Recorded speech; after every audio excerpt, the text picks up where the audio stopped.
네, 여러분 안녕하십니까? 오늘 또 유라익 성경 시간이 다가왔습니다.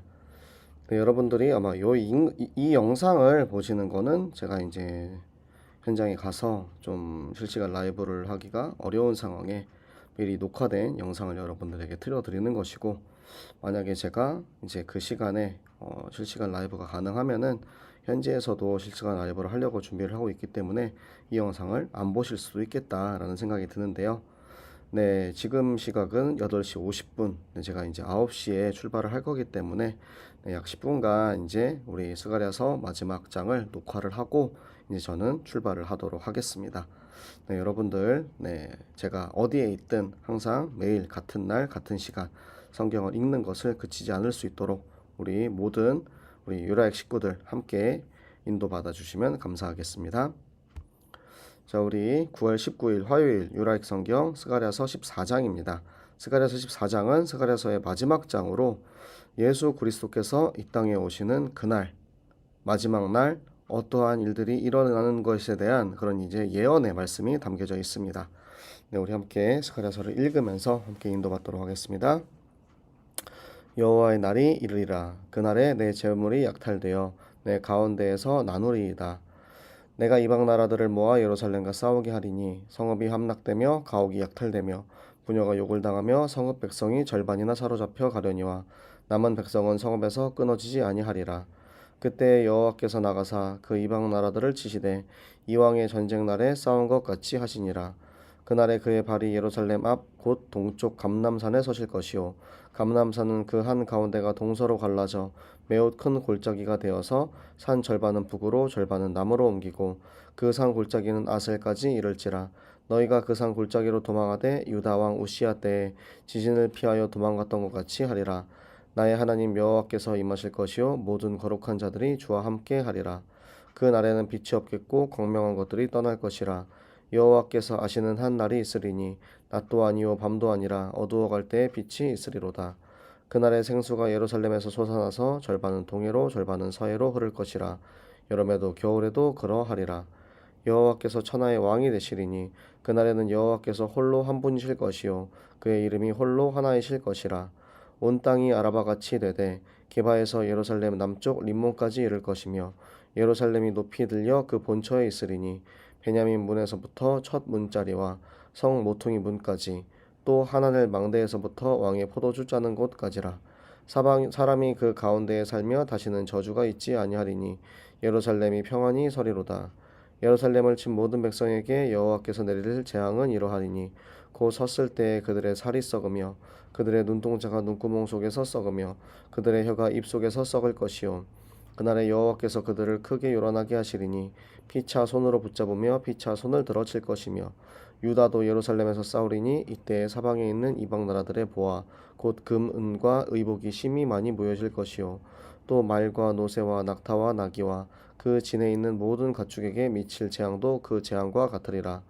예루살렘을 치러 왔던 이방 나라들 중에 남은 자가 해마다 올라와서 그 왕 만군의 여호와께 경배하며 초막절을 지킬 것이라. 땅에 있는 족속들 중에 그 왕 만군의 여호와께 경배하러 예루살렘에 올라오지 아니하는 자들에게는 비가 내리지 아니하실 것인즉 만일 애굽 족속이 올라오지 아니할 때에는 비 내림이 있지 아니하리니 여호와께서 초막절을 지키러 올라오지 아니하는 이방 나라들의 사람을 치시는 재앙을 그에게 내리실 것이라. 애굽 사람이나 이방 나라 사람이나 초막절을 지키러 올라오지 아니하는 자가 받을 벌이 이러하니라. 그 날에는 말 방울에까지 여호와께 성결이라 기록될 것이라. 여호와의 전에 있는 모든 솥이 제단 앞 주발과 다름이 없을 것이니 예루살렘과 유다의 모든 솥이 만군의 여호와의 성물이 될 것인즉 제사 드리는 자가 와서 이 솥을 가져다가 그것으로 고기를 삶으리라. 그 날에는 만군의 여호와의 전에 가나안 사람이 다시 있지 아니하리라. 아멘. 자, 스가랴서 14장의 말씀, 여호와의 날이 심판의 날이 이르리라 라는 예언으로 시작을 합니다.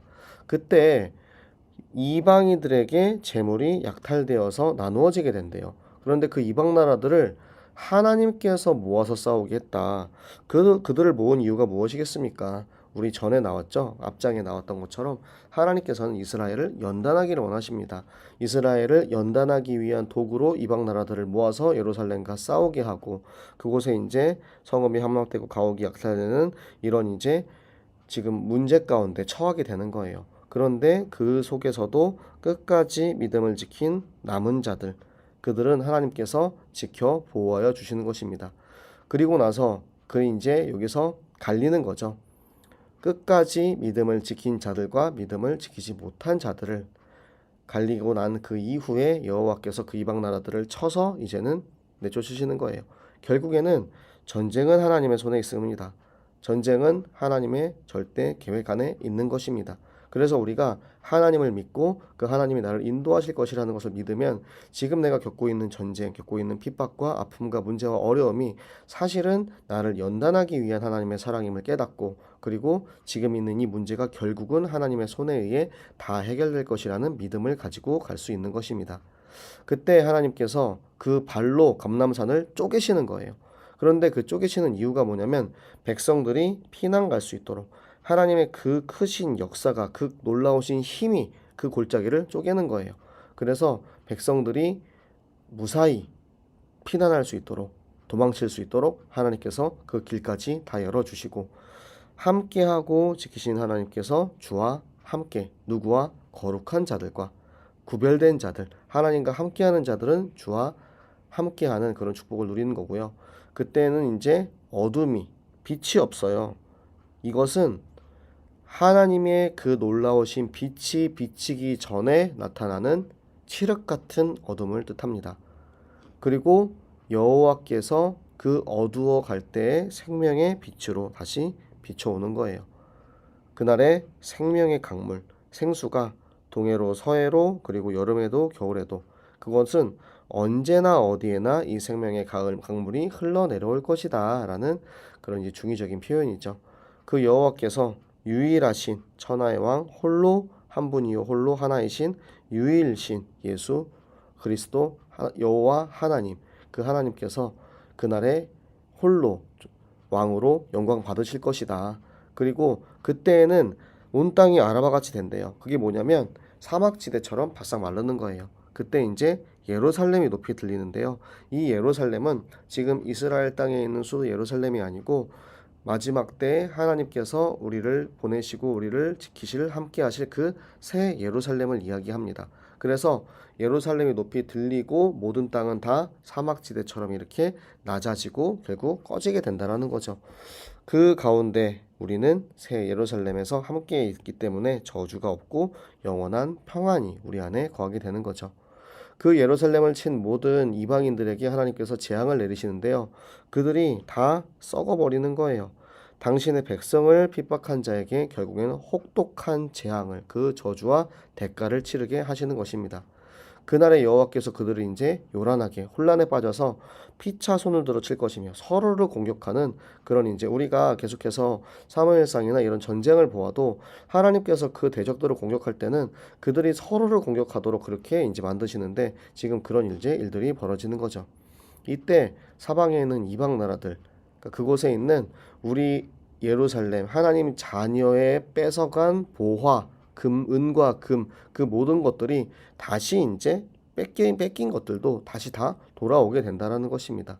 그때 그들의 말과 노새와 낙타와 나귀, 그러니까 그 이방 민족만 재앙을 받는 것이 아니고 그들의 가축까지, 이게 뭐죠? 진멸하는 거죠. 하나님이 그들뿐만 아니라 가축과 모든 재산까지 싹 다 없애버리시는 거예요.